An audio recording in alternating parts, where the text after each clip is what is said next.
Good afternoon, everybody. I'm Jamie Machek with the Wisconsin Valley Library Service, and thank you for joining us this afternoon for our first of three webinars in a marketing series.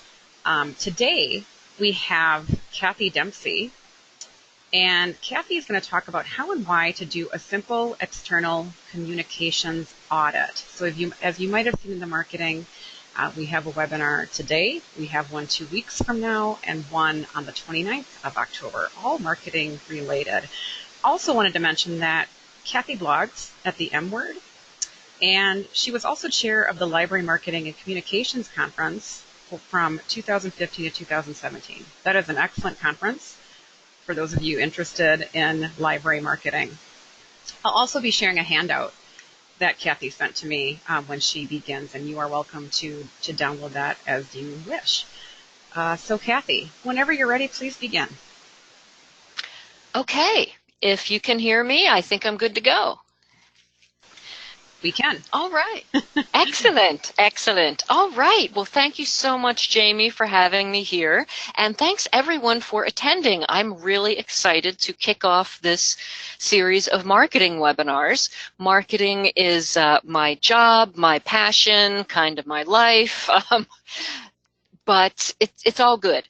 And I do encourage you to also sign up for the other two webinars in the series if you haven't already. I know both of the other speakers, and they are great speakers, and they have some really great information to share with you. Okay, I just like to start by saying hi with a little picture so that I seem more like a human being and less like just a voice coming out of your device. So hi, thanks for being here. And I am in New Jersey today with the beautiful weather. Sorry for your rain, but hopefully I will bring a little sunshine to your day today. So I'm going to jump right in to say what an external communications audit is, other than being a very difficult phrase to say 3 times fast. The dictionary, my preferred dictionary, Merriam-Webster, defines an audit as a methodical examination and review, which sounds a little intimidating, but it really doesn't have to be.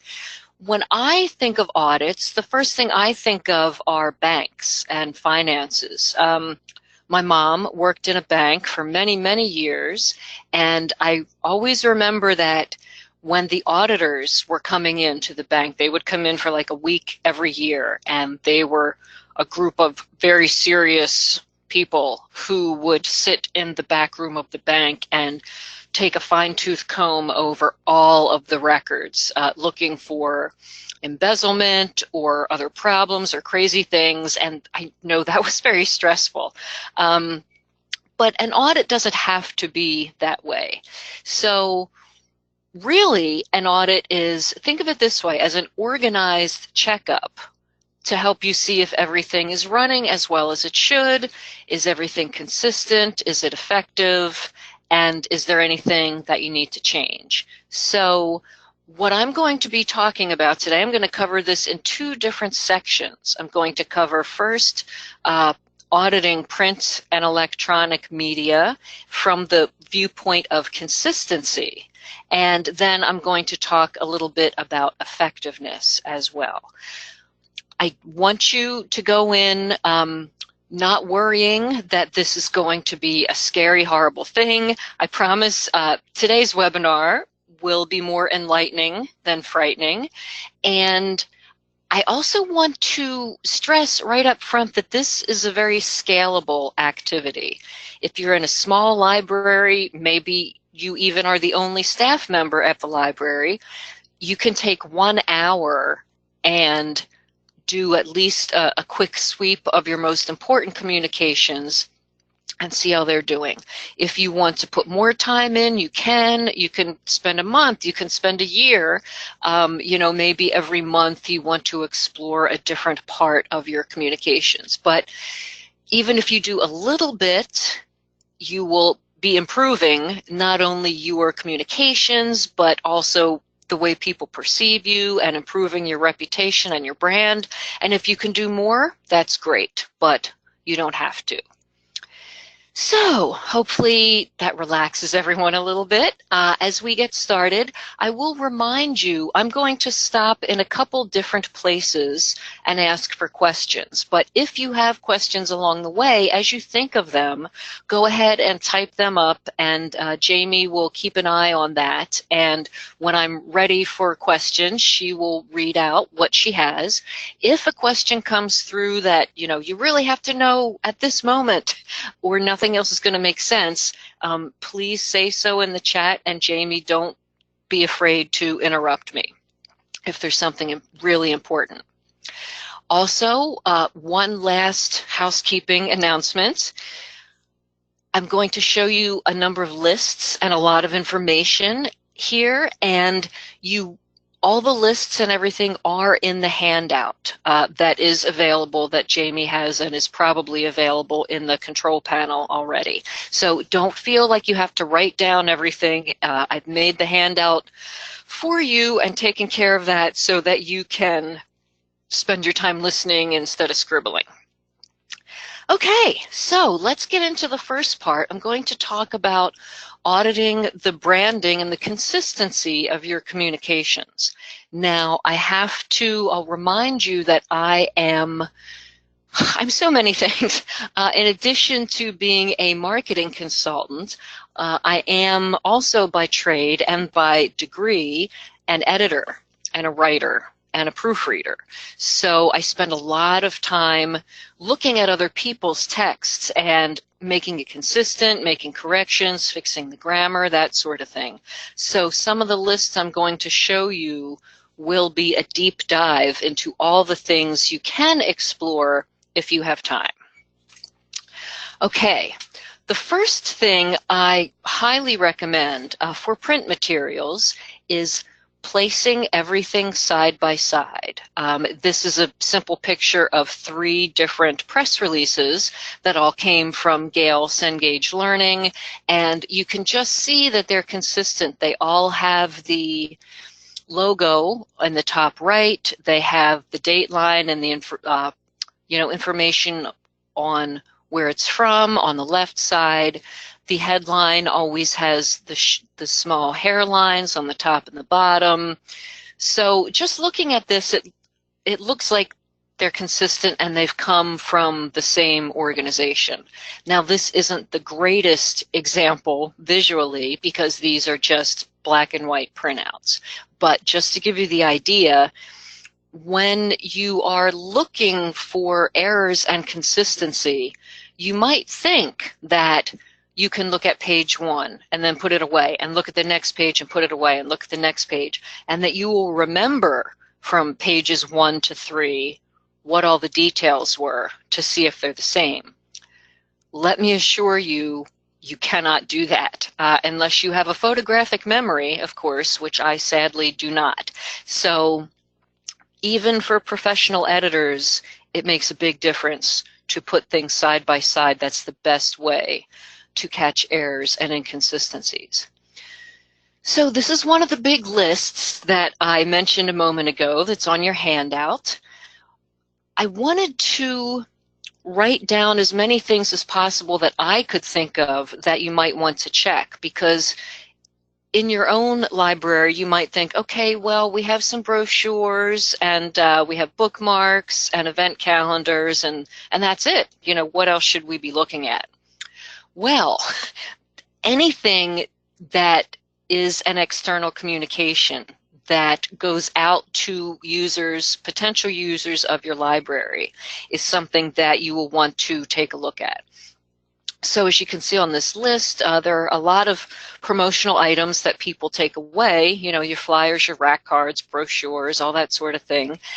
But don't forget about any promotional giveaways that you might have, any swag or any handouts. If you give out pens or stress balls or anything like that, that's also a printed material that you want to make sure everything is correct and consistent.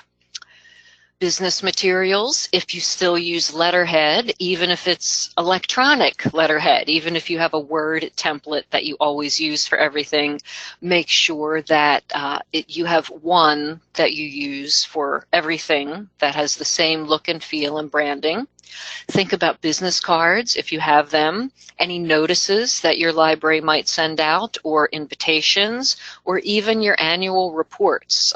For some libraries, that's one of the biggest things they put out in the year, whether they actually print it or put out an electronic version or post a PDF on the website or something. That is one item that stakeholders usually look at quite carefully. And so that's one of the most important, but since it's only once a year, it's easy for us to forget about them. But wait, there's more. Here are other materials that you might want to look at. Anything for publicity, your press releases, your newsletters, your posters, any advertisements, whether they're paid or free ads, anything that you put out there. Also signage. Now this one we have to do a little bit differently because you can't necessarily print out all your signs and put them side by side on a table. But you do definitely want to be aware of all types of signs, the outdoors, the indoors, your wayfinding signs, if you have things on the end caps of your shelving, if you make shelf talkers to put in the stacks, any signs that you have on doors, anything like that. And yes, so in just a moment, I'll get to what are we looking for. I keep talking about consistency and what do I want you to make consistent? We'll get to that in just a second. First, here's another example of putting things side by side. I happen to have these two nice brochures from the company called Policy Map, and you can see that they're mostly consistent side by side. It has the logo, the word mark on the top left. It has other little marks on top. The tagline is the same on both. You can see the simplest, most comprehensive mapping tool on the web. Okay. On the very bottom, you see that, of course, the text is going to be different because each brochure is about a different topic. But one of them has some all uppercase letters. The other one has everything in lowercase. So that's a slight difference there. Let's look a little more closely. The only thing here that really bothers me with my editorial eye is on the left side of each brochure, there's like a golden orange stripe with the words in it, good data, smart decisions. And on the left, that stripe is a full color. It's not see-through.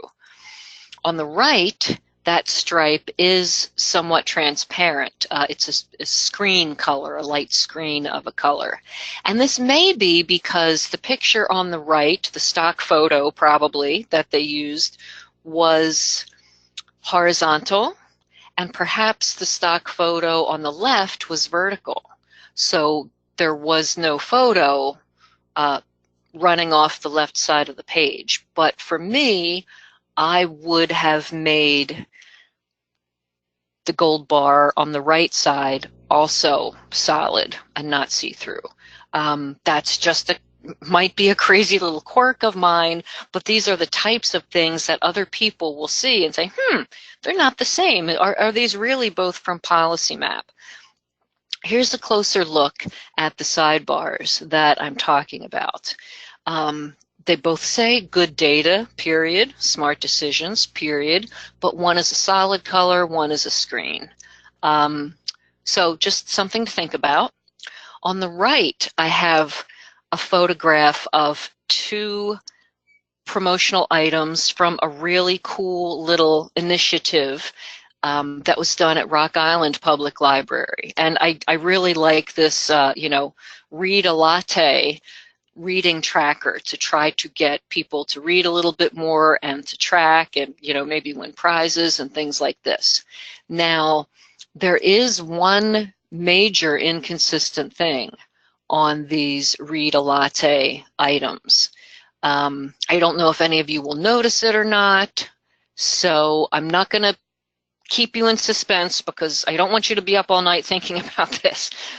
But the main inconsistency that I notice is on the bottom, the little card that they give away, read a latte on the top in the headline is capital A, but in the logo on the actual coffee cup, it's lowercase a, read a latte.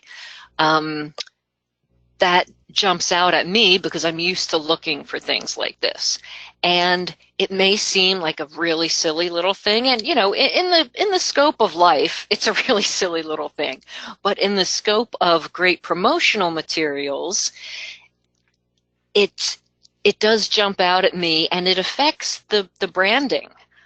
Let's say, for instance, that I'm an editor of a marketing newsletter, which I am, and I want to include this project in a news piece, or I want to write a little article about it.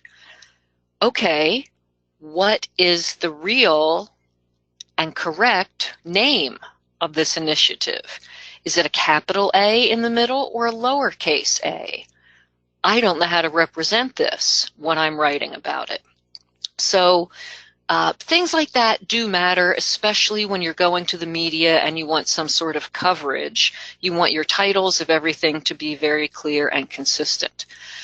That said, I still think this is great. I love the little card. I love that they were giving away the drink. What is the name of these? The little cardboard cases that you put over your drink so you don't burn your hands. That. I love that they have that. I think and it's the a best sleeve. A sleeve. A coffee sleeve? Yes. Yeah. I think so. Thank you. Oh, now I'll be able to sleep tonight. Because that's been bugging me for 2 days. I've been looking at this picture and not been able to think of that. But the thing I like most about this is on the card on the bottom, they have the fake coffee cup stain that they've printed on there, which I just think is a brilliant little touch. Anyway, but that's neither here nor there. So, finally, now that you've had a preview of how my editorial mind works and the sorts of things I check for consistency, I'm going to give you a giant checklist. The first, you wouldn't think that I would even have to mention proper complete library name, but organizations do this inconsistently all the time. Is your library always referred to as the Alan J. Smith Library? Or is it the Alan Smith Library? Or just the Smith Library? Editorially, for any type of publishing, the general rule of thumb is spell out the whole long entire name on first reference. And then afterward, on all the other references, you can make it a little less formal. So for instance, in the first line of your press release or your brochure, whatever, the Alan J. Smith Library covers an expanse of 3 counties, blah, blah, blah, blah, blah. After that, you can just call it the Smith Library. Unless, of course, there's another Smith Library somewhere nearby, and then you may have to decide that you are always going to call it the Alan J. Smith Library. But people really are inconsistent with the names of their libraries, their companies, their products, their read-a-lattes. So make sure that that is ridiculously clear and you always use it the same way everywhere. Thinking now in terms of a press release, the date style.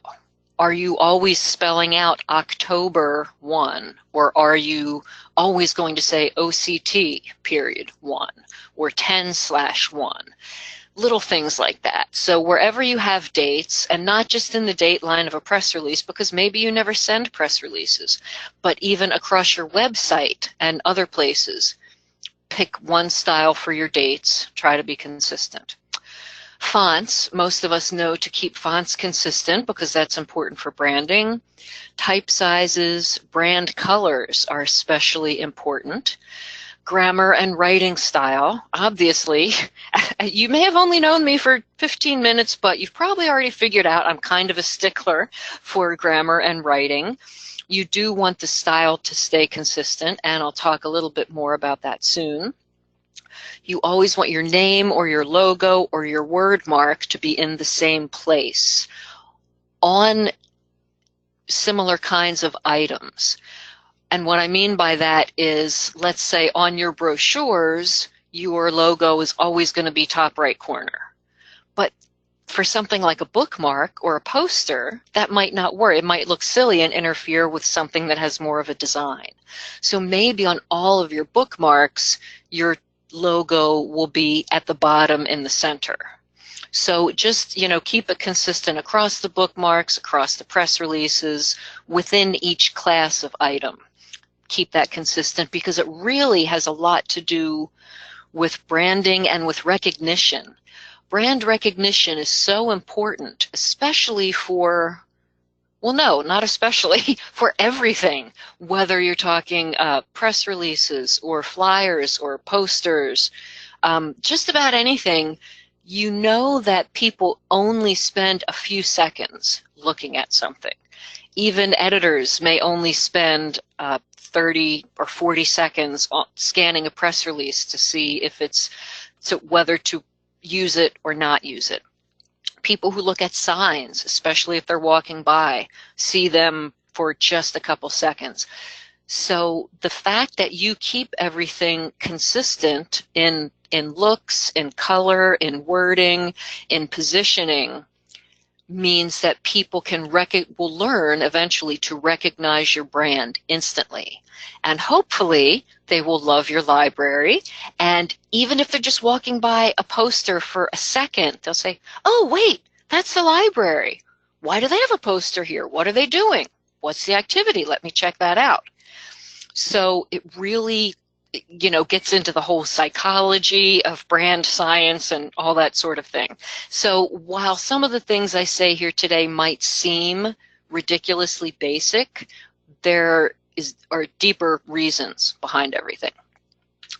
So to continue quickly going down the rest of this checklist, URL styles, something that every organization does differently from another, but try to keep it the same within.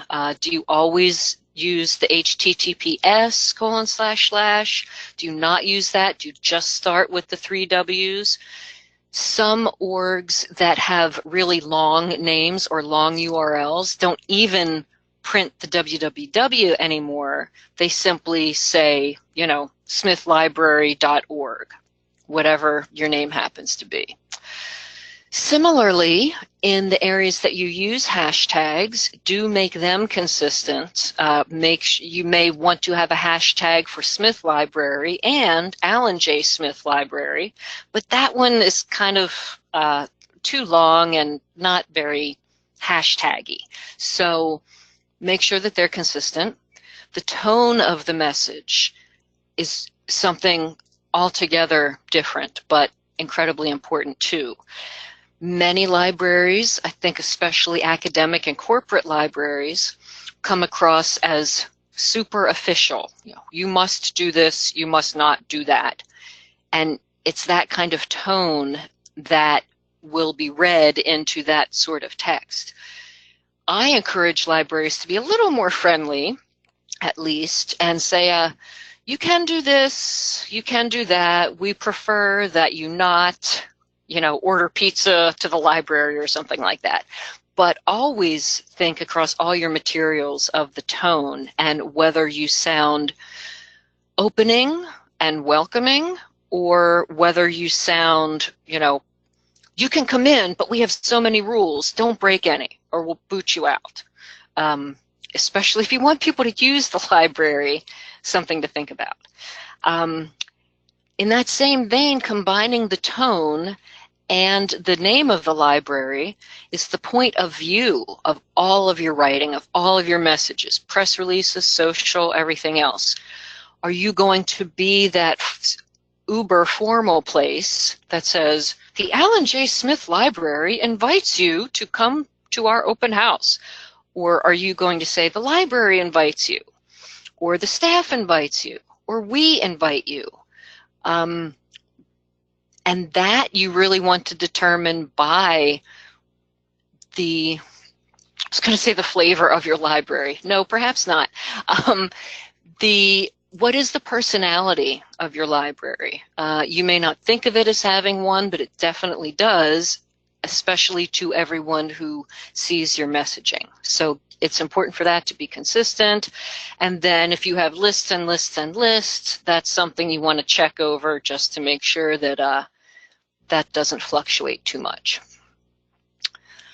Okay, so with that long list of checklists for print items out of the way, I'm going to move on to a much shorter list of electronic materials that you want to look at. The way your emails are set up, the way your email blasts are set up, your web pages, obviously, your social media accounts, your About Us sections. Any place, even also print, but electronic, your little About Us section should be the same. In some ways, the beauty of consistency is that it saves you time because you'll just copy that section and paste it on every single place that you need one. Don't keep reinventing the wheel or rewriting your story. And also the format of your contact information. And I think, yes, we'll talk about that here for a second. If you have a number of people in your library who all use email accounts, it also helps with brand recognition if everyone has a mostly similar email signature. This is one of mine on the right that you see here. You want everyone across the organization to use your preferred font. The setup of your from line is really important, not just for this, but for marketing in general. I have seen organizations that send many emails and their from line says something like, from the organization of blah, blah, or from the law offices of. And remember, if someone's looking on this, even on a computer, but especially on a mobile device, they're not going to see a whole giant long line of text. That's going to get cut off. So if your from signature is from the library offices, well, that's where it's going to end. Nobody really knows who it's from. So put the most important information up front, not only in your from lines, but in your email subject lines. I get tons of emails that have the subject line, again, starts with something general, and I can't see enough of it to even know what it's about to know if I want to open it or not. So think about little things like that. When you get to people's email signatures, does your organization want people to be a little individual? Do you want them to be able to add, for instance, their personal pronouns or their favorite library quote or something like that? Or do you just want it to be all business? Should there be links there? Should the links be live? Should you include your full mailing address? I, as an editor and a marketer who is often looking at library news and information on a website, and then I want to contact that person to maybe have them write an article about an initiative they've done, or I want to ask them a question for something I'm writing. And so many libraries assume that either via email or on their website contact info that everybody knows where they are. And it will just say, for instance, Medford, USA. Well, there's a Medford in New Jersey, where I'm sitting right now. There's also a Medford in Oregon. And there are lots of other towns called Medford across the country. So don't always assume that people who see your contact information know where you are. Someone could be looking at your site from another state, from another country, and want to contact you about something. So I'm all about complete information. And finally, as you're looking across things like this, look at the setup of any email blasts that you might do. If you send out, a weekly update on here's our new books this week, or if you send out a monthly newsletter, or if you have something to send out overdue notices every week or something. The email blasts are things that we don't always look at. We just, type what we need to type, feed it into the software program, and let it rip. Maybe no one has looked at the signature file or the to from subject line of that for a long time. So if you want to be super ridiculously consistent, you want to check that one as well. Okay. Quick, and I think questions will be coming up soon. So if you have anything, go ahead and type them, and Jamie will be on the lookout. Web pages, of course, they're really ridiculously important. We don't always think about consistency or about marketing when it comes to web pages, but for many people, that's the only bit of the library they will ever see. Plenty of people just do downloads of your audio materials or movies, and they never actually go to the library. So the web page is really the face of your organization for everyone. So many of the things on the checklist here are the same as before. Brand colors, fonts, footers on every page, your tagline, your grammar, images. Do you always put a little hairline box around your images or not? Do you make sure that the resolution or the quality of your images is always good? Are all of your links live and working? Again, the style of your URLs. Do you include the W's or the H's and the T's and the P's or not? Consistent hashtags, and the names of services. So often you have your website and there it is and everything's great, but then you have to add a little piece of information for one reason or another, or you have to add an extra page or a landing page. And maybe someone in your tech department just types that up real quick and throws it up there. Have they bothered to keep it consistent? Names of rooms in the building, also things like that. Is it the Smith wing or the Betty Smith wing or the Betty and Alan J. Smith wing? There are a lot of things, especially when donors and stakeholders are involved, that you want to always treat properly. Forms on your website. Boy, there are some terrible forms that I've seen, and I realize that sometimes that is an external app or a third-party bit of software that you've embedded into the website to run your form. But anything you can do to make it clearer or better, please, please do. List of staff members, list of library locations. Do they all have the same information? Does every staff member also have their title with it and their email and their phone number, or just one of those things? Locations, do you just put the name of the town because you're a small library system and everyone knows, or do you put the complete mailing address or the actual driving address for some people who may be using some GPS to find your library? If you only have your library contact information listed as the P.O. box number, that's probably not going to help anyone find you. So all those little things come together to make a much better user experience.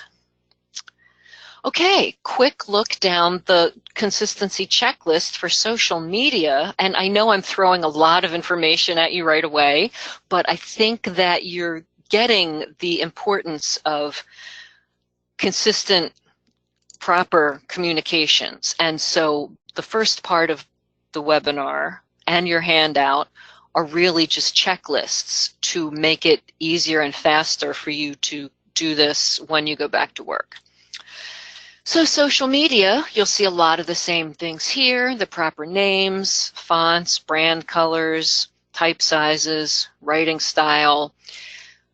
And I will say something here about the writing style and the point of view of the message, because I see a lot of librarians asking questions in social groups and on listservs about how do we have a consistent voice in social media? We have 4, 6, 8 people each writing social media. Some do Twitter, some do Pinterest, some do Facebook, some post on every Monday and some post every Thursday. How do we get this to be consistent among all these people? And there are several ways to do it, which all begin with internal communication and talking to each other and perhaps with your director about what is the library's personality. How do you want to present yourself? Tie it in with your mission statement or your goals. What type of organization do you want to be? And the way that you want to present yourself will determine your writing style and your point of view for everything. And once that is determined, write it down, make a little policy or make a one-sided information sheet about here's the voice we use for social media.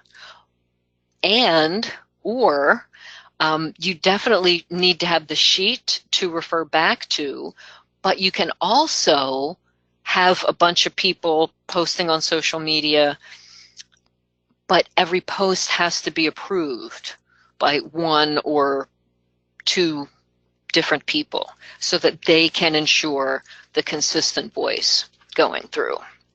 So I do hear that a lot. Now, I really wanted to throw in a little something fun here because I talk a lot about consistency and editorial craziness, and you have probably realized by now that I'm quite detail-oriented, I think is the nice way to put it.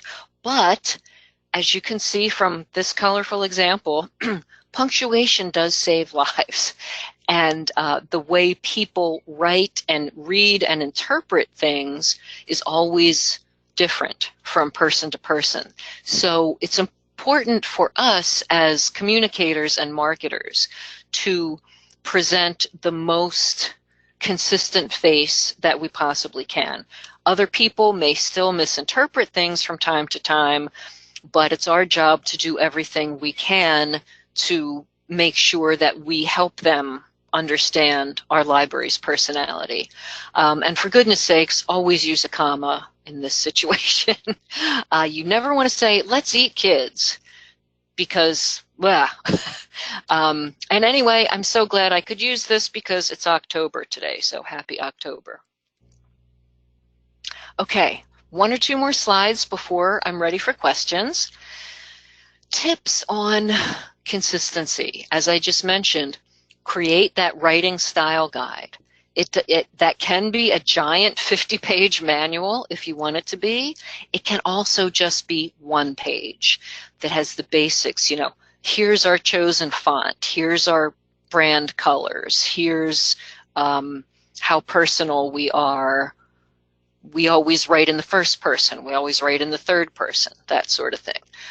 Just anything that you can do. If you don't have any kind of style guide yet, then even making 5 points on a piece of paper and telling everyone about them is going to put you in a better position than you were before. A brand guide, many larger libraries have this, especially if they have paid to have a special brand created. They'll have a set of 6 different versions of their logo. 1 for black and white, 1 for 4-color, 1 in Pantone colors, 1 where the logo is stacked horizontally, 1 where it's stacked vertically to fit in different ways. If you don't have a giant special brand with a whole bunch of different icons and colors, the brand guide will be less important for you. And a folder of templates. Oh, templates are your friends.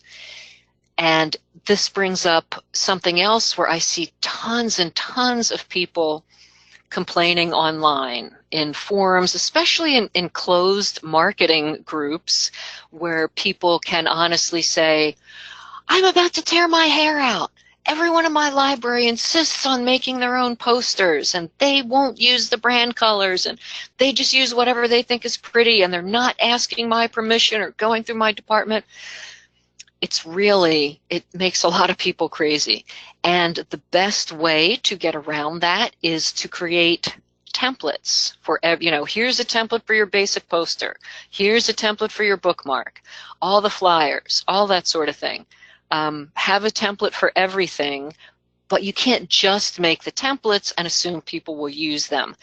You have to really have these things officially sanctioned by the director or the board, or as high as you can possibly go.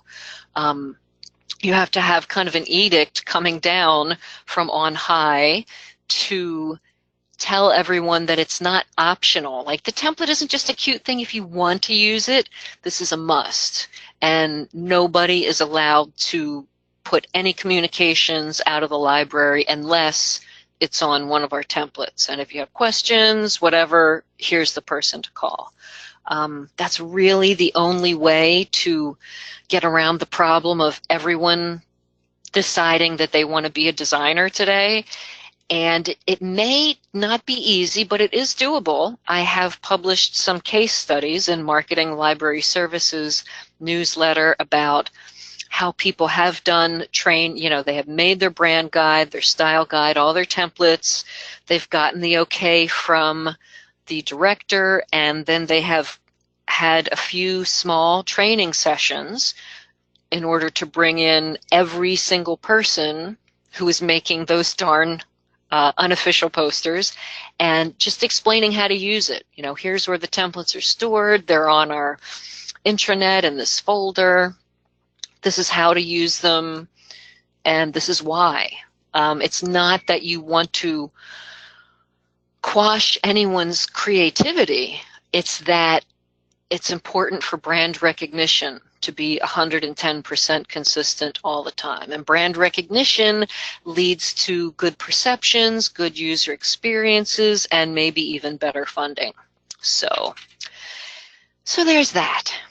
So I know that was a ton of information to start with. Do we have any questions so far on anything I've gone over yet? We do have a comment and a question.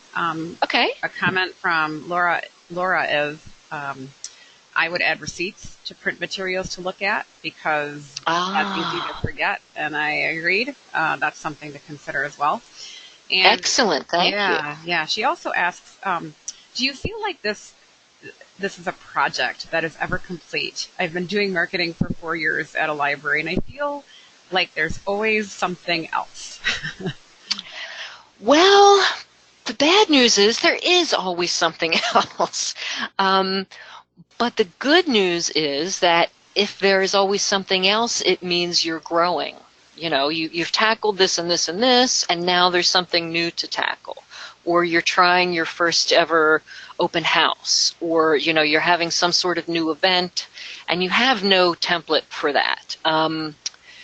So marketing is really an ongoing, never-ending cycle, but there are, particular projects can be finished. There is a beginning and an end to a number of different things.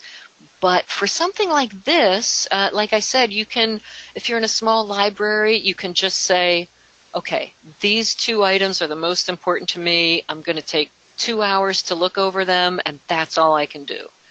If you're in a larger system, you might want to take, a whole year and tackle one thing per month with the help of other people.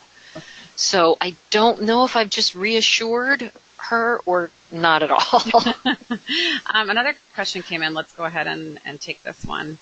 Mm-hmm. Do templates make all posters look so similar that they no longer get noticed? How do we make posters stand out? So I think this has to do with with you just talking about consistency, how we want things to look consistent, but how do we make things stand out at the same time? Right, and that really is an excellent question. Mm-hmm. There is, I'm talking consistency in, well, all the billions of checklists I just showed you. You know, you want the writing point of view to be the same. You want, you know, the brand colors to be the same. But that means, you know, brand colors, obviously your logo, and maybe your tagline.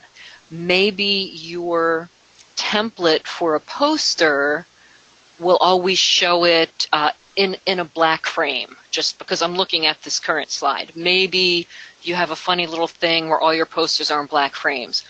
But within that, a designer does have leeway.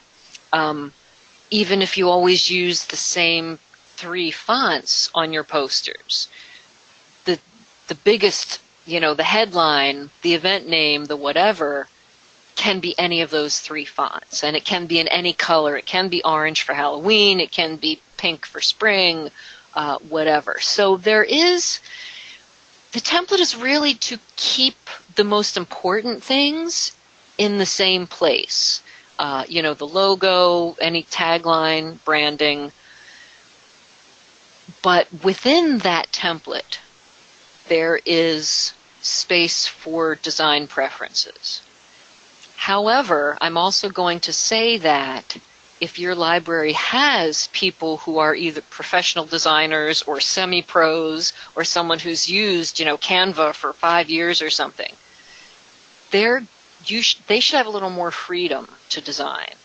If your library, on the other hand, has no full-time trained marketing people or designers, then you want to make that template as plug and play as possible, because you don't want someone with no design experience just throwing some colors on a poster and saying, oh, I think that's nice. Sure, sure. Great. I think you can continue for now. That's Okay, great. Well, I'm sure you're all happy to know that the first part was the long part of the webinar. I'm going to have a couple general keys to success here. And most of these things you will understand easily. I will add a little emphasis to having an external proofreader or auditor or editor or something whenever possible to look at your most important items. There is an unwritten rule in professional editing where if you're the person who wrote something, you cannot be the person who proofreads it. It just doesn't work. As much as you think you can do it, you can't, because your eye has seen it 100 times already.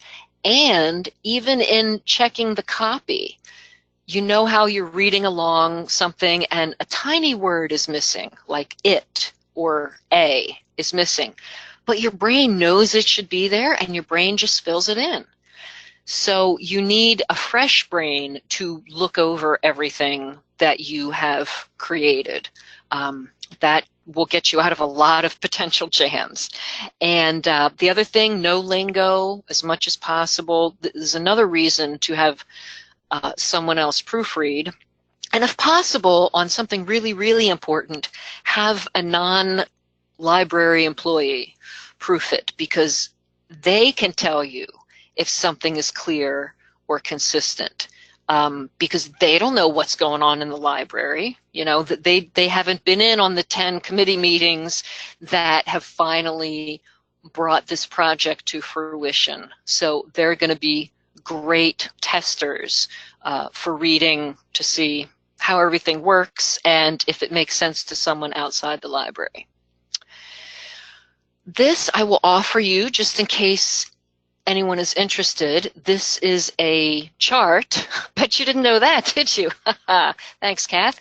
This is a chart from a marketing consultant, fairly well known, called Kivy LaRue Miller.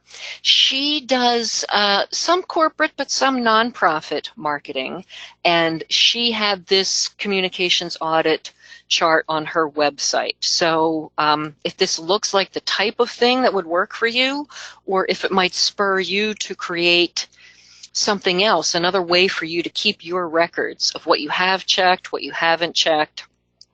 The URL is here on the slide. You're welcome to go and copy that.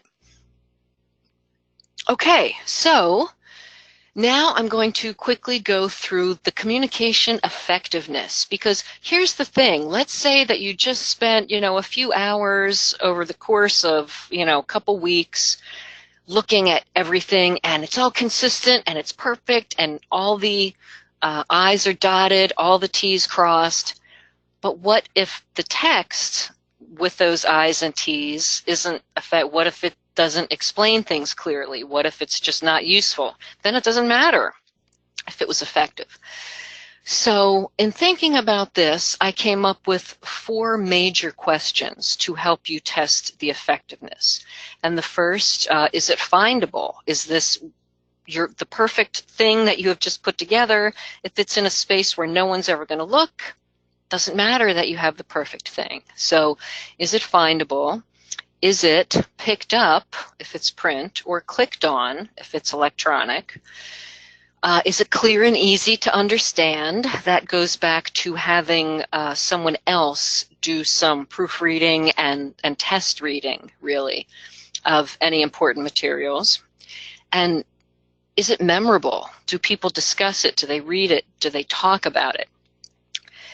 And again, these are questions that you can't really answer yourself. That's the bad news. You're going to have someone who wasn't deeply involved in creating your promotion.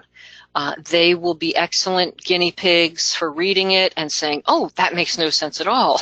Or for reading it and say, oh, you have the date, but you forgot the time. Little things that your brain is thinking of, so many of the moving parts.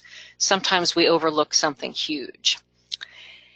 Now, this doesn't mean that you have to go out and hire an expensive consultant, or hire a professional editor.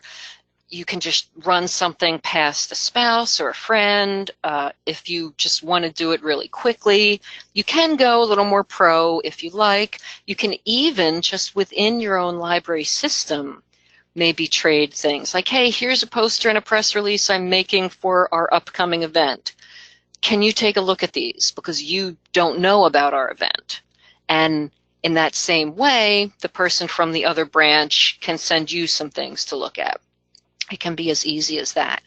You can also learn a lot by talking to staff members on the floor. If you are not a person who is doing time at the reference desk or the circ desk, talk to those people and ask them in advance, here, I'm putting this new thing out on the rack here. Can you tell me if a lot of people pick up this brochure? Do they notice it? Or, here's a stack of new flyers I want to leave on the circ desk. How many people pick them up? Are they reading them? Are they putting them back down? Are they saying, oh, this is great, and stuffing them in their bag to take home? You can get some feedback in that way. So, and especially, I wanted to point out with things like rack cards in this picture on the left here, if you designed something that goes into any sort of rack, remember, people are going to judge whether or not to pick it up by, the top inch or two of what's on that material. They're not going to see the whole thing. They may not have to see your logo on the bottom. Then again, if you are big on brand recognition and you have a new logo or something really colorful or eye-catching, maybe you do want that to be on the top. So if you're designing something that will be displayed in this way, you need to realize that that's how it's going to be used, and you need to make sure that that design fits. And so let me see what else. There are definitely different directions that you can go with everything, and you can't always assume that everyone sees and perceives everything in the same way. So your library may have 100 different things that you put out that I would call external communications. You may have all kinds of swag and cute little items, brochures, rack cards, everything. Or you may only have 5 or 6 things. Regardless of how much you have, it's important to take a look at everything altogether, because you may feel like you're being so consistent all the time, but here's a brochure that was designed 3 years ago with just your basic information. No one really looks at it anymore. They just, keep reprinting more if they need them. And then there's something new that you're designing this week. And you're not even the same person, maybe, who made that brochure from 3 years ago. So this is how things happen, because we do so many things piecemeal. Most libraries don't have an overarching marketing strategy and a marketing plan. And so we just make things quickly on an as-needed basis. And that means that in our field, it's really ripe to have things be very inconsistent and poorly branded all the way through. So I think those are all of the main points that I wanted to make. I hope this has been helpful. And any last questions? I'm all ears. Yes, I'm seeing a couple come in. So back to the templates. We were talking about that. Steve asked, how regularly should your templates be updated or upgraded, so to speak? Well, in the situation of most libraries who may or may not have anyone doing this sort of thing full time, I'd say as often as possible, which may be every 5 years. Or, it just depends on when you can. I wouldn't go longer than 5 years just with the same design, just because things, if you have a professional designer, they'll tell you that there are design trends, just like there are trends for everything else. Certain fonts are really in, or now they're really out. Certain color palettes are super hot right now, and in a year they'll fade. So the answer really depends on your ability to keep checking and updating, and what the piece is. How important is it? You don't have to update your little tiny bookmarks that you print, 10 to a page. You don't have to do that all the time, but something bigger for a big event, especially if it's for fundraising or a place where board members or stakeholders will be, things like that you want to keep a little more updated looking. Thank you. So regarding what you said about how library lingo must go, are you also referring to brand names? So things such as Hoopla or Freegal. So should these things be better grouped as like digital resources or something more general that the public would understand?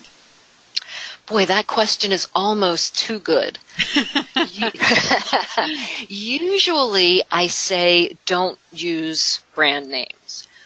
However, some things like Hoopla or Overdrive, if you've really been promoting them and pushing them out, and they have high usage in your community, and it seems like everyone knows what Overdrive is for, then you can say Overdrive.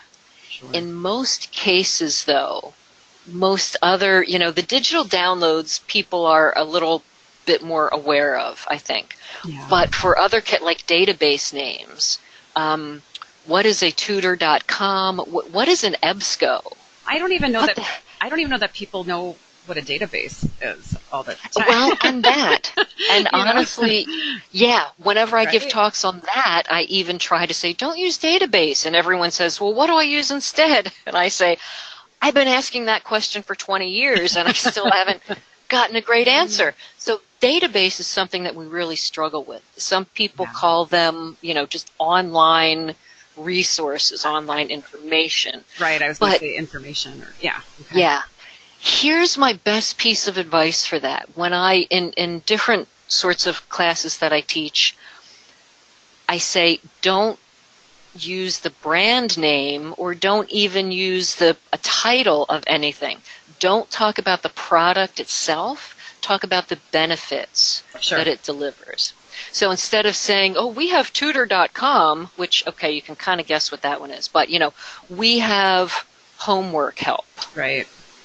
We tell people, you can get better grades by using the tools we have at the library. Right. Or even something like Mango Languages, want to learn French, or, but that's the benefit, learning a new language.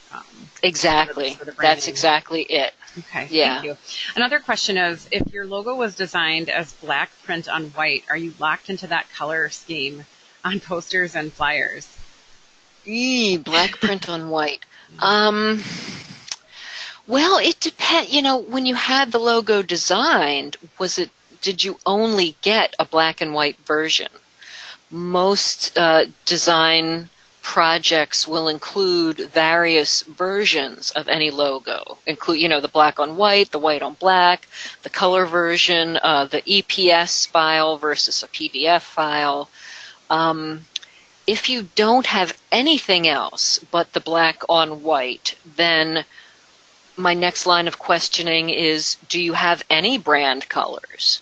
And if you do, great. You replace the black with the brand color in certain instances. But that really is that's a larger conversation that you should have with someone who has a design background. Sure. So I'm going to ask one last question. Kathy, do you have a contact info slide? Ta-da! There you go. Yes, I do. So you were talking about at the beginning, like your email signature and how that should be consistent. And I'm going to play devil's advocate here. So why is that such a big deal? Why should that be consistent among our staff? Or why was that even mentioned today? It's just an email signature. Why should we be looking at it? Kind of nothing. I will say that on the list of all the things to look at, that's pretty low on the list.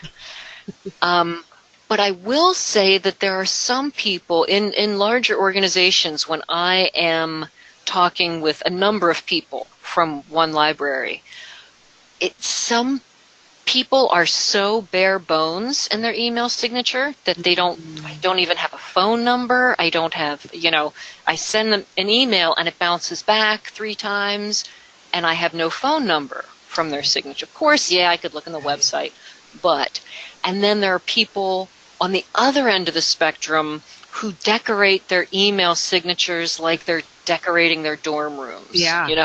They want all kinds of little images and icons and favorite quotes, and here's my spirit animal. Yeah. And so really I mention it just for professionalism. Okay. Just to have kind of a foundation that's somewhere in between the dorm room and the information that's not helpful. Well, I do think when we think about it, it is part of marketing us and our organization and who we are. So it is something we probably don't give a lot of thought to, but we ought to at least think about it or consider it. So after you work on your website and a couple of other more important things. Yeah, exactly. Well, we are out of time. So Kathy, I want to thank you for an excellent presentation, and I want to thank the audience for all of your comments and questions. So as I mentioned, this webinar will be posted later today. And the next one up in this marketing series is 2 weeks from now, same time, 1 o'clock on October 15th, presented by Jennifer Burke. And she's going to be talking about creative, compelling copy, persuasive writing in our marketing, and how to tell your story. And our 3 marketing presenters in this series are all working together and sharing notes and slides so that their information, their webinars sort of dovetail, into one another, which is really great. So thank you again, Kathy. Thank you, audience, for listening in with us today. Hope you all have a great rest of your day and a great rest of your week. And so long.